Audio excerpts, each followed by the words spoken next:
Hello everyone and welcome to another very nice game from the Tech Mahindra Global Chess League with a very nice game between Alireza, Firouzja and Hikaru Nakamura. And yes, the title does sound a little bit like exaggeration, but as usual it is not. That's not how we roll on this channel.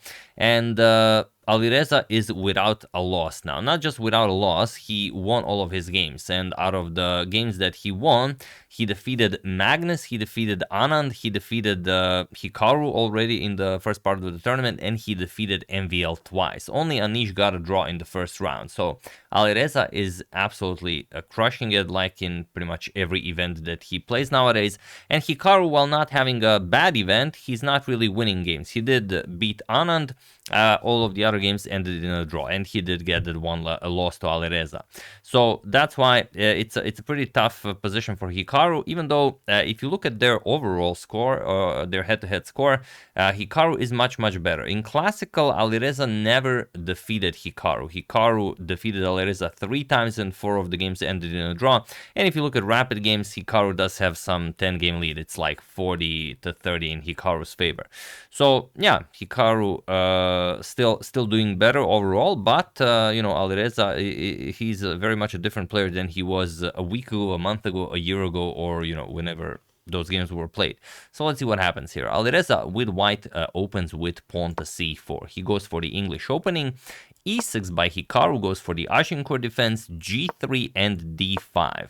We have bishop to g2 and knight to f6, knight to f3, bishop to e7, and both players castle. And okay, pretty straightforward idea would be to play pawn to d4 here, or maybe even something like b3, but we have pawn to d3 by Alireza. And okay, it's a lot less played than pawn to d4, but again, every top player in the world has played this at least once. Even Hikaru himself, not so long ago, defeated Hans Niemann in the finals of the speed chess final with this pawn to d3 idea. We have b6, c captures on d5, knight captures, and pawn to d4.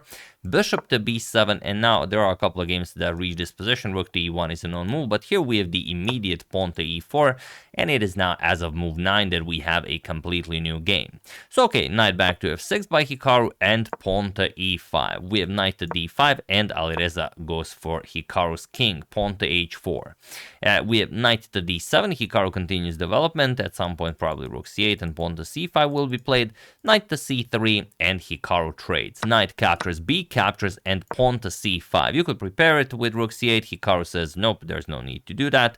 Knight to g5. Now you have to be a little bit careful if the queen gets access to this diagonal. Bishop captures on g2. King captures, and c captures on d4. We have c captures, and now knight to b8, remaneuvering the knight to a better square. From d7, not a lot of good squares for this knight.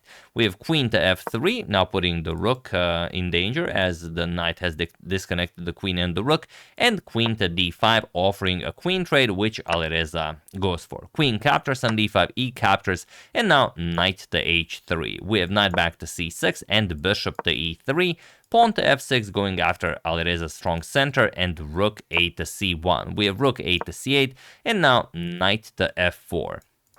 Okay, it's an excellent square for the knight, putting pressure on e6 and d5. F captures on e5. Sorry, a bit about that. The interface seems to be malfunctioning. There we go. Rook a to c8 and knight to f4. We have f captures on e5, knight captures on d5, and now bishop to a3. It seems like, okay, maybe you can even continue trading. The problem is, after he captures, there's this nasty rook captures on c6, removing the defender of the bishop, and then you just pick up the rook on c6. And okay, you can capture here, but okay, white will always be up a piece. So that's why the bishop has to be rescued. Bishop to a3 with tempo, as now the rook is hanging. Rook to c3 attacks the bishop, and e captures on d4. Now it is playable. Bishop captures on d4, knight captures on d4, and rook captures on a3. We have rook to f7 defending on a7, and rook to d1. Attacking the knight, we have knight to f5, and pawn to h5. Alireza continues pushing forward. g6, we have captures, and pawn to g4. Knight to e7, and now Alireza just captures the pawn. Rook captures on a7, knight captures on d5, we have rook captures on f7, of course, king captures, and the rook captures on d5. Hikaru goes after the pawn, but Alireza just goes rook to d7 check, and will defend the pawn via the a7 square. King f6 and rook to a7. And now it's move 35, and Alireza is up a pawn. And when you look at this position, or any position, where it's a pretty standard pawn setup and it's a rook and pawn endgame, how do you evaluate this position? If someone woke you up in the middle of the night, and even if you've had a few, you would say, okay, white, it's probably a draw, but if not, white wins this. That's the evaluation. Doesn't matter who's playing it. And yes, you would be right if you said that. It's either a draw or white wins, because white has the extra pawn. As the good old Steinitz always said, an extra pawn has to win the game. It just has to. But okay, let's see what happens. Rook to b2, we have king to g3 and pawn to g5. Okay, stopping pawn to f4 or king to f4. We have king to f3 and pawn to b5. We have rook to a6 with check, king to f7 and rook to a5. King to g6, and now king to e3. We have pawn to b4 and rook to a6 with check. King back to f7, we have rook to b6 and rook captures on a2. The queenside pawns get traded off. Rook captures on b4 and king to f6. We have rook to b6 with check, king to e5, and we have rook to b5 with check, king to f6 and rook to f5 with check, king to g6 and rook to d5. We have king to f6 and pawn to f3. We have rook to a6 and king to d4. Okay, so again, it's either a draw or white can somehow miraculously win this. Rook to a4 with check. We have king to e3 and now rook to a6. Okay, just stopping any checks along the 6th rank. Rook to f5 with check, king g6, and rook to e5. Rook to e3. Rook to a3 with check, king to f2, and king to f6. And now, okay, Alireza is down on time, 2 minutes and 30 seconds versus 3 minutes and 55 seconds. So, we do know that there is no increment in this event, so you can't fall below too much.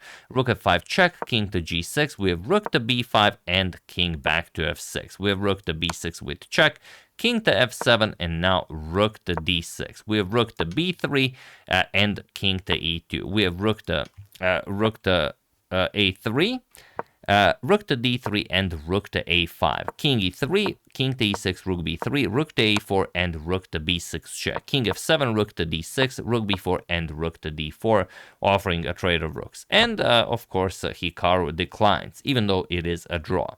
King to e4, king f6, we have rook to c4 and rook to a6, and now king to d5. And what's interesting about this game, and especially this endgame, as we're already some 30 moves into the endgame, Hikaru played all of his moves pretty much instantly, spending 1 or 2 seconds on the move, like he's, pre-moving everything. But here he spent 23 seconds on his next move, and it's sort of like he hypnotized Alireza. He played rook to a5 with check, and Alireza probably thought, okay, we could just block check and I take a draw. There's no way I can win. I mean, I've tried, nothing to be done here. But the problem is any move with the king is a draw. But Alireza played rook to c5, and like I said, it's as if Hikaru played a mind trick on his young adversary, because this is now completely winning for Hikaru as Alireza abandons the control over the e5 square. Rook captures on c5, and all of a sudden Hikaru, being down a pawn in a rook endgame, is winning. He's completely winning objectively. King, and it was in this position on move 68 that Alireza Firouzja resigned the game, as there is nothing more to be done here. So that's why I asked you the question twice. Like in that position, how do you evaluate the position? It's either a draw or white wins, and in the end, black won.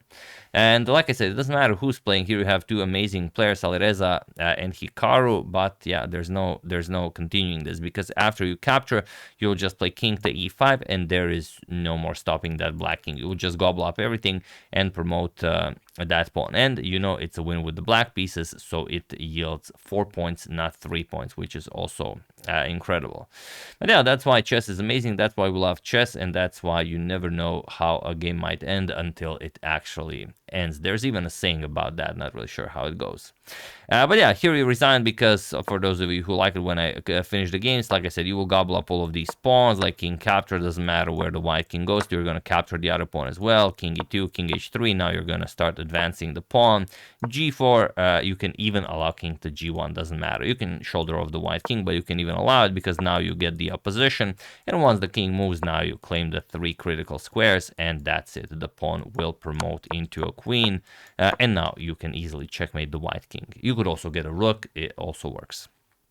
So yeah, very nicely done by Hikaru. Alireza takes his first loss. Otherwise, it would be a 3,000 level performance if he continued like this. But no, it is Hikaru who wins, and not just any win. It's a win where your opponent is up a pawn. He defeated Alireza. His 1 pawn versus Alireza's 2 pawns. That is absolutely incredible. So yeah, hope you guys enjoyed that, and also if you haven't heard, Demis Hassabis won a Nobel Prize for chemistry. It's all going all over Twitter, and for those of you who haven't seen the game that I've covered on the channel, I have covered one of his games, so it will be the first link in the description below. You can check that out as well. So I hope you enjoyed it. I would like to thank a friendly Weasel, Bubbles McGee, Tigran Shanazarian, ChessKing22, and welcome Atlas Wilton Jank Ingram for your contribution to my channel. Thank you a lot, I really appreciate it. As usual, you can check 2 of my previous videos here. Thank you all for watching, and I will see you soon, continuing to check up on your wonderful suggestions, such as this one and whatever else happens in the chess world. Thank you all, I will see you soon, and have an excellent rest of your day.